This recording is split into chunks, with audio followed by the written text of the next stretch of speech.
Sir మరొక అంశం, ఈ సిట్టు పరిస్థితి ఏంటి? తిరుమలలో సిట్టు అధికారుల బృందం కల్తీ నెయ్యి ఈ వాడకంపై వీళ్ళు ఆరా తీస్తున్నారట, వరుసగా అవుతున్నారు. దీనివల్ల ఏదైనా కొలుపు వచ్చే అవకాశం ఉంటుందా?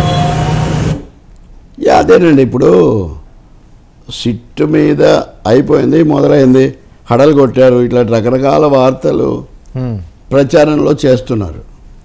కానీ వాస్తవంగా అక్కడ ఏం ఆధారాలు ఉన్నాయి? కొత్తగా ఇప్పటికిప్పుడు ఏమొస్తుంది? కొంతమంది అయితే వీళ్ళే దొంగలని కూడా హెడ్డింగులు పెట్టారు. సిట్టు చేసింది ఏంటండి, ఒకటి ఈవో శ్యామలరావు ముఖ్యమంత్రికి ఇచ్చిన నివేదికను క్షుణ్ణంగా పరిశీలించారు. రెండవది శ్యామలరావుతో ఇప్పటికి రెండోసారి ఈరోజు ఇంటికి వెళ్ళి నివాసానికి వెళ్ళి సమావేశం అవుతున్నారు. మూడవది ఆ సిట్ చైర్మన్ సర్వశ్రేష్ఠ త్రిపాఠిని అడిగినప్పుడు ఏఆర్ డైరీ వాళ్ళ దగ్గరికి కూడా వెళ్ళి ఎలా తయారయ్యాయి ఏంటంటే మేము చూస్తాము, ఈ గోడౌన్స్ అన్ని తనిఖీ చేస్తాము, ఇవన్నీ చెప్పారు. అంటే a long process is over due. చాలా ప్రాసెస్లో చేయాలి. పైగా ఇది ఆ రోజు జరిగిందా లేదా ప్రశ్న కూడా ఇక్కడ, అది వాడలేదు వాడారు అన్నదే పెద్ద చర్చ.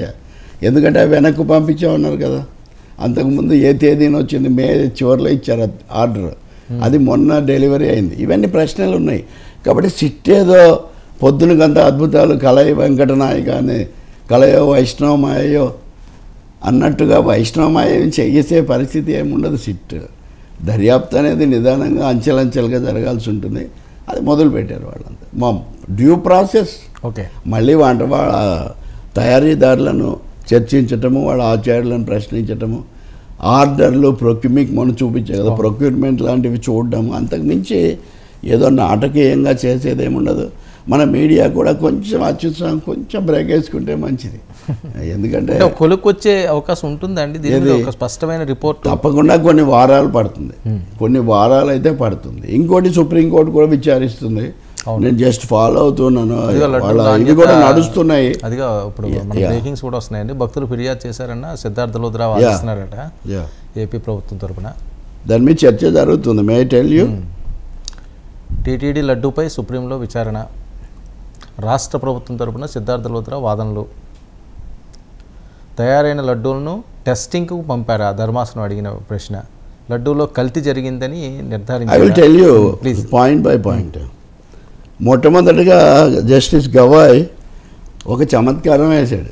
మళ్ళీ పవన్ కళ్యాణ్ కోపం వస్తుందో నాకు తెలీదు.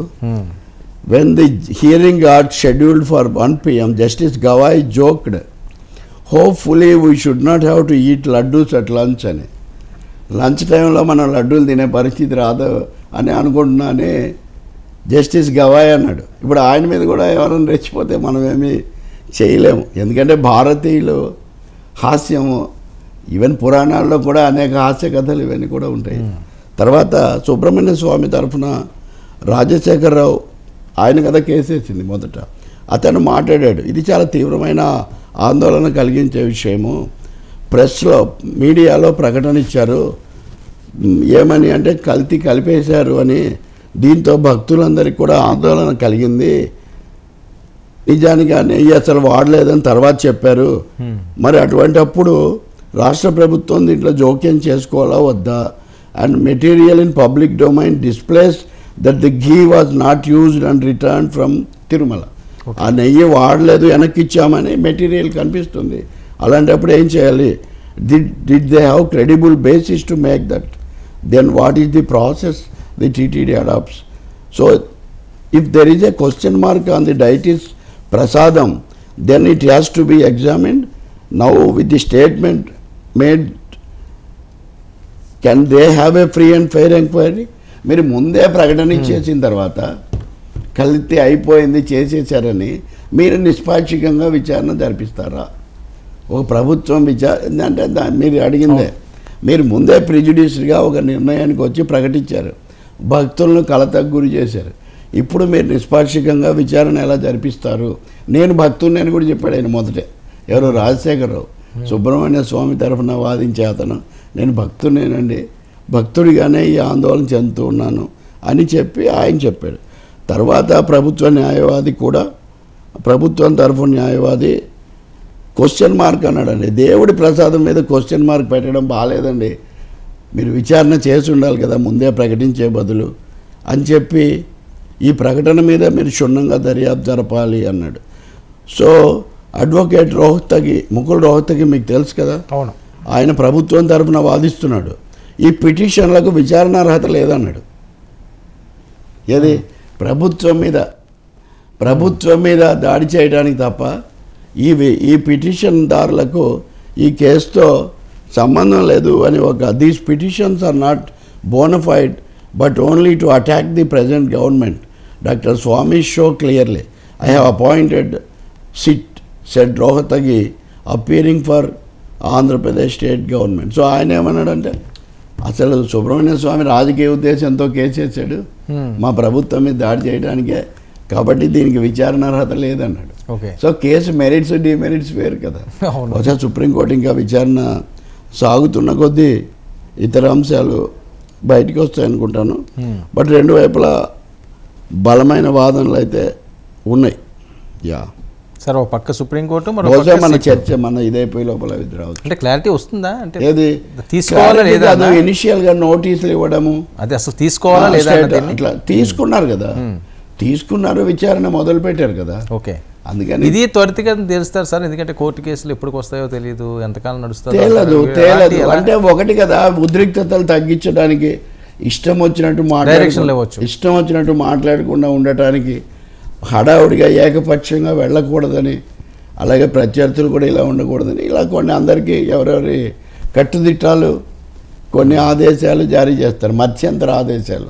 తర్వాత అందరికీ నోటీస్ ఇస్తారు, ఎవరికి ఈవోతో అంటే ఎవరెవరికి ఇస్తారో కానీ ఇచ్చి పూర్తి వివరాలు మాకు సమర్పించండి అంటారు. దానివల్ల ఏమవుతుందంటే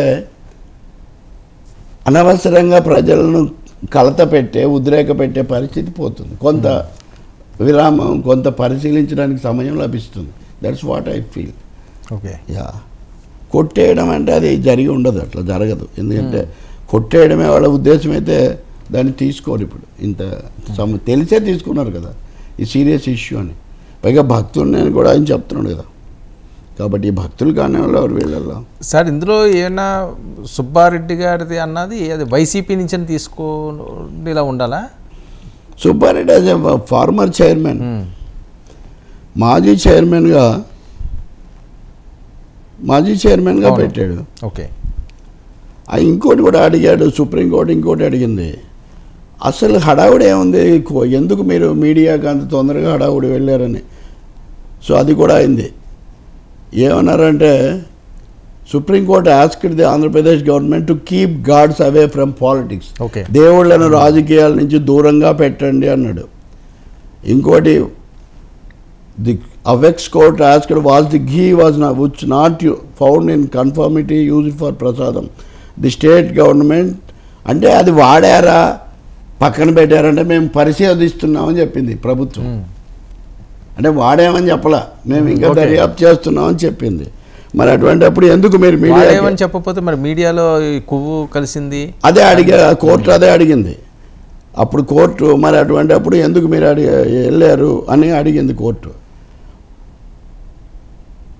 ఇంకోటేమో the supreme court then asked what was the need to go to press immediately as you need to respect religious sentiments. మతపరమైన భావాలు దృష్టిలో పెట్టుకొని మీరు సంయమనం పాటించకుండా ఎందుకు హడావుడిగా మీడియాకు వెళ్ళారు అని ప్రభుత్వ న్యాయవాదిని అడిగింది. They told the Andhra Pradesh government counsel that the lab reports indicate that the ghee was rejected ghee. ఆ నెయ్యిని తిరస్కరించారని ఇప్పుడు ల్యాబ్ రిపోర్ట్స్ చెప్తున్నాయి. మరి అటువంటి అప్పుడు మీరు ఎందుకు వెళ్ళారు, సిట్ ఎందుకు వేశారని కూడా అడిగింది. మీరు ఎందుకు మీడియాకి వెళ్ళారు, ఎందుకు సిట్ వేశారని కూడా అడిగింది. ఒక విధంగా ఇది ప్రభుత్వానికి కొంచెం ప్రశ్నార్థకమైన, ఇప్పుడు నేను అదే కదా చెప్తున్నాను, సార్ ప్రతికూలమైన విషయమే. సార్ ఇప్పుడు ఈ మాట్లాడడం లేకపోతే ఈ రకమైన మీడియాతోటి దీని గురించి ప్రస్తావించడం అన్న దాని మీద కూడా మందలించి వదిలేసే అవకాశం ఉంటుందా, లేకపోతే ఇది చాలామంది మనోభావాలు అంటే ఒకసారి చర్చ మొదలైంది కాబట్టి చేసి మళ్ళీ భవిష్యత్తులో ఇట్లాంటివి జరగకుండా జనరల్ ఇన్స్ట్రక్షన్స్, జనరల్ థింగ్స్ ఉంటాయి కదా, పెద్ద మనుషుల కోర్టు కదా, సో మొదలు పెట్టారు కాబట్టి ఇంతవరకే పరిమితం అవ్వండి, తొందరపాటు చర్యలేం తీసుకోవద్దండి, ఎవరిని దీంట్లో నిర్ధారించి అని ఇట్లాంటి ఆదేశాలు ఇస్తారు వాళ్ళు. కోర్ట్ రిస్ట్రైన్ నిగ్రహం పాటించండి, అని ఇటువంటివి చెప్తుంది. కానీ నేను మీకు చెప్పినవి చూడండి ఎంత సీరియస్ అయినవి. మన మీడియాలో ఈ పద్ధతిలో వస్తాయేమో కూడా మీరు చూడండి. నేను కొంచెం జ్యుడిషియల్ మ్యాటర్స్ ఎప్పుడప్పుడు జాగ్రత్తగా ఫాలో అవుతుంటాను. నేను ఇక్కడ ఉన్నవి చెప్తున్నాను నేను మీకు. నిజానికి తెలుగు మీడియాలో ఇంకా ఇప్పటికీ కొన్ని రావట్లేదు కూడా. కోర్టు వేసిన ప్రశ్నలు మనం ఇన్ని రోజుల నుంచి చర్చిస్తున్నవే. అవును, తప్పు జరిగితే చర్యలు తీసుకోండి, కానీ ఎందుకు హడావుడి పడ్డారు, ఎందుకు ఇన్ని కోట్ల మంది భక్తులు బాధపడే కలతపడే పరిస్థితి సృష్టించారు. భక్తులు గొప్పవాళ్ళు కాబట్టి రోజుకు 3 లక్షల లడ్లు ఎప్పటి మాదిరే తీసుకున్నారు. మీరు ఇవన్నీ చెప్తున్నా వాళ్ళు ఏమీ కలత చెందలేదు. రాజకీయాలే మా దేవుడే సింగిల్ పాయింట్లు వెళ్ళిపోయారు. సో అది